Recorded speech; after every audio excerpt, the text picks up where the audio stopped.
following video was made in the fall of 2012, but is still very relevant today. In the last episode, we focused on the budget and debt of the federal government. Now we'll focus on the state of Maine. Budget shortfalls are not a problem that are unique to the state of Maine. The poor economy has contributed to some of the largest state budget shortfalls on record.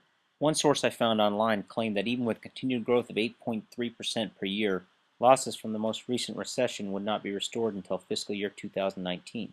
This October 2nd report by the Kennebec Journal states that Maine projects a $756 million budget deficit. If it makes you feel any better, that deficit is spread out over a 2-year budget.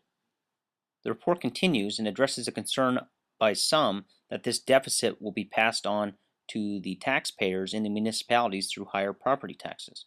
I wanted to take a second and show you by using my own tax bills how that is possible. In Bangor, you won't find this information anywhere where the numbers are listed. You actually have to look down towards the bottom at some of the text. Without funding from the state for aid to education, revenue sharing, and the homestead exemption, your tax bill would have been 34.9%, 7.8%, and 1.1% higher, respectively. So without money from the state, Bangor residents would expect to pay 43.8% more on their property taxes.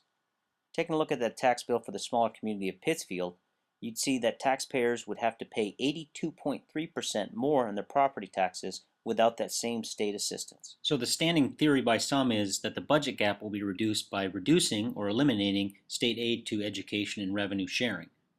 Without that money from the state, individual municipalities may have to compensate for lost money by raising individual property taxes. It would appear as though we have a recurring theme here. There's a dependency at the state level to the federal government and a dependency at the municipality level to the state government, and all of which rely on revenue they collect from the individual citizens.